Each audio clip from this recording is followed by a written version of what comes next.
Assalamualaikum warahmatullahi wabarakatuh. Kita bertemu lagi di channel Inspirasi Oktara. Ternyata banyak sekali KPM yang memberikan pertanyaan di channel Inspirasi Oktara di kolom komentar setiap video ya, hampir setiap video baru-baru ini yang saya unggah.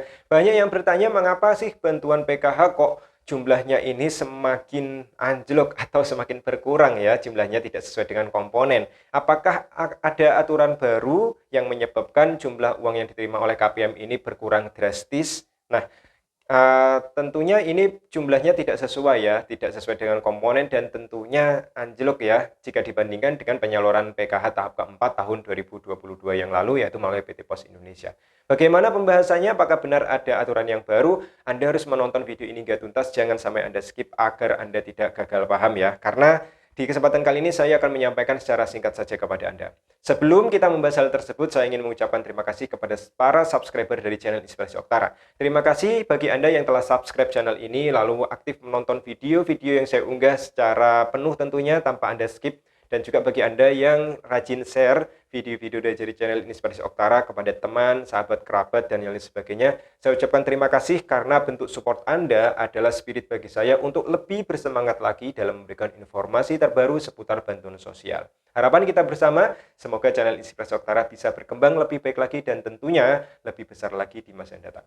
Langsung saja, terkait dengan beberapa pertanyaan yang masuk ke kolom channel Inspirasi Oktara, termasuk juga ketika saya memantau ya kolom komentar atau status seseorang ya KPM yang ada di grup penerima bantuan sosial, ternyata banyak yang mengeluh adanya penurunan drastis jumlah bantuan sosial PKH yang diterima.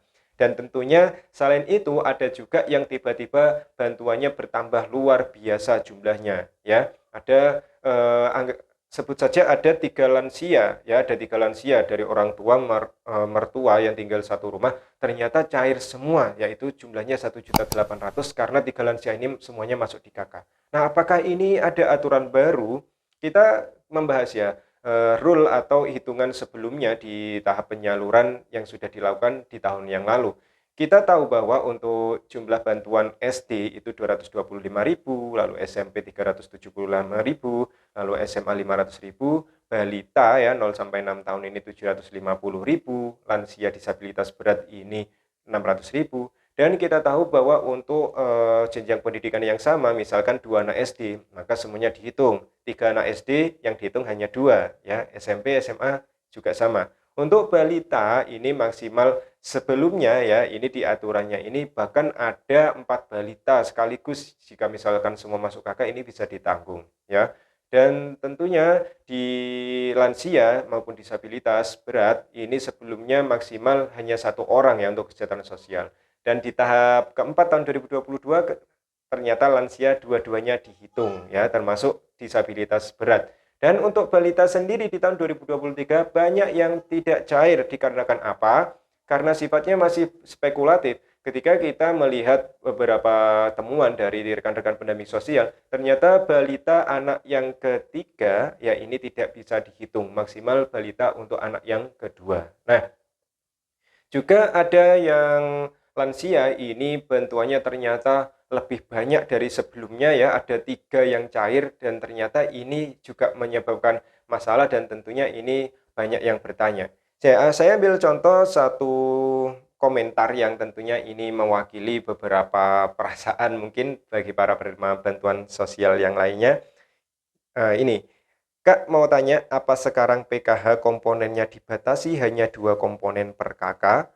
Apa sekarang aturannya beda ya? Tahun lalu waktu tahap 4 balita saya tidak cair, hanya komponen sekolah aja yang cair. KK sudah diperbarui tapi tahap 1 ini tetap balita juga tidak cair. Kalau tanya ke pendamping jawabannya nggak ngenakin. Mohon jawabannya. Ini pertanyaan banyak orang. Oke, di aturan sebelumnya itu untuk jumlah maksimal yang bisa memperoleh PKH di dalam satu KK itu adalah sebanyak-banyaknya 4 komponen atau kategori. Dan perlu Anda ketahui, tentunya ketika pendamping sosial Anda ditanya, mungkin ada jawaban yang tidak enak dan lain sebagainya, mohon dimaklumi. Yang pertama yang ingin saya sampaikan, jika Anda sebagai penerima PKH dan bantuan Anda sudah cair, ya, mohon untuk disyukuri, ya. la in syakartum wa azidanakum. Oke, intinya seperti itu. Jadi pertama harus disyukuri dulu bantuan yang sudah keluar karena memang banyak sekali di DTKS yang mengantri untuk bisa memperoleh bantuan seperti Anda. Ketika Anda tidak cair berarti ini belum rezekinya, yang cair berarti rezekinya. Itu pertama harus disyukuri. Yang kedua, mengapa sih kok ada banyak pendamping yang kebingungan atau bahkan jawabannya tidak enak? Karena fakta ini tentu cukup mencengangkan bagi Anda, apalagi para pendampingnya.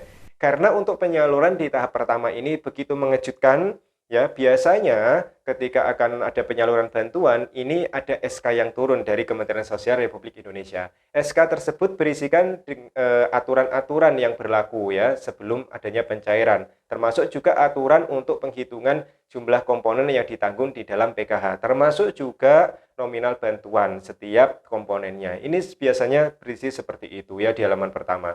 Nah, dengan adanya SK, maka pendamping bisa membuat dasar untuk penyampaian sosialisasi kepada KPM dari SK tersebut. Jadi kita dasarnya ketika menyampaikan informasi kepada KPM yaitu melalui SK ya. Jika misalkan sudah ada SK-nya, ya kita enak dasarnya ketika melakukan pertemuan kelompok kita jelaskan mengapa sih berkurang dan lain sebagainya. Tetapi untuk penyaluran kali ini tidak ada atau belum SK ya, belum ada SK yang turun. Dan ternyata kondisi di lapangan seperti misalkan Bank BRI yang ngebut duluan ya, ini SP2D-nya belum sampai, ternyata uangnya sudah masuk ke rekening KPM dan KPM sudah berlomba-lomba untuk mengambil bantuannya. Nah, apakah menjadi masalah? Tidak ketika mengambil bantuannya, tetapi ketika bantuan itu sedikit jumlahnya berkurang, maka KPM di sini baru bertanya-tanya. Nah, secara otomatis kami pendamping sosial mohon maaf ketika menjelaskannya tidak bisa secara detail karena memang belum ada SK yang turun terkait hal tersebut. Jadi untuk lansia yang cair 3, lalu balita yang tidak cair, ini kami belum menerima penjelasan dari Kementerian Sosial, apa sih alasannya bantuannya berkurang. Yang jelas kami hanya mensosialisasikan bagi Anda yang bantuannya belum sesuai, misalkan balita, silakan Anda rajin cek ya, datang ke kantor desa atau kelurahan untuk cek status DTKS-nya, apakah ada masalah atau tidak. Lalu jika misalkan data belum diperbarui, silakan Anda update data Anda di Dukcapil dengan harapan untuk penyaluran berikutnya data Anda tidak ada permasalahan. Terkait dengan jumlah nominal yang mungkin tidak sesuai meskipun kakaknya sudah valid, datanya sudah valid, ini otomatis wewenang dari Kementerian Sosial sambil kita tunggu bersama keterangan resmi dari Kementerian Sosial melalui surat atau SK yang diturunkan. Jadi seperti itu ya, hingga saat ini SK-nya belum sampai. Nah, banyak sekali rumor yang terjadi, tentunya ini baru bersifat spekulatif atau mengira-ngira ya dari temuan para pendamping. Ada yang PBI-nya nonaktif, akhirnya bantuan PK-nya sudah tidak cair. Termasuk banyak balita yang meskipun masuk di dalam KK tetapi status PBI-nya nonaktif, ternyata bantuan PK-nya tidak cair. Nah, hal-hal yang seperti ini yang belum kita tahu jawabannya secara pasti karena memang ini masih bersifat temuan sementara. Ternyata yang PBI-nya nonaktif, ini bantuan PK-nya juga tidak aktif. Nah, untuk kesimpulan jawaban pastinya tentu akan saya update di kesempatan video-video selanjutnya sambil kita tunggu SK yang datang dari Kementerian Sosial Republik Indonesia. Yang jelas pada intinya, sekali lagi ketika bantuan Anda sudah cair ya mohon diikhlaskan, Anda terima, Anda syukuri sambil kita tunggu bersama aturan yang jelas dan aturan yang pasti bagaimana. Nanti akan saya unggah di video-video selanjutnya ketika aturan tersebut sudah keluar ya, seperti itu. Oke, semoga informasi singkat ini bermanfaat. Terus dukung perkembangan channel Inspirasi Oktara.